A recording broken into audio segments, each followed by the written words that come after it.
వెళ్ళి నాయనా హనుమ, వానరజాతి యొక్క పరువు ప్రతిష్టలన్నీ నీ చేతుల మీద ఉన్నాయి.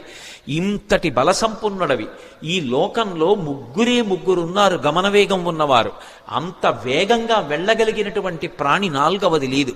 మొట్టమొదటి వాడు వాయుదేవుడు నీ తండ్రి, రెండవ వాడు గరుత్మంతుడు, మూడవ వాడు నువ్వు. ఇంతటి వేగం కలిగిన వాడివి, ఇంత బలం కలిగిన వాడివి, ఇంత బుద్ధిబలం ఉన్నటువంటి వాడివి.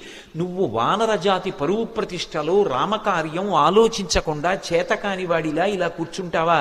నీ తల్లి పుంజకస్థల, ఆమె అప్సరస.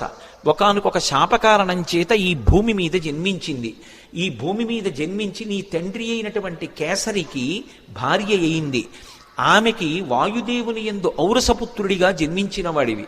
పుట్టగానే అపారమైనటువంటి వేగంతో సూర్యమండలం వైపు ప్రయాణం చేసి ఉదయిస్తున్న సూర్యబింబం తినే ఫలం అనుకుని వెళ్ళావు.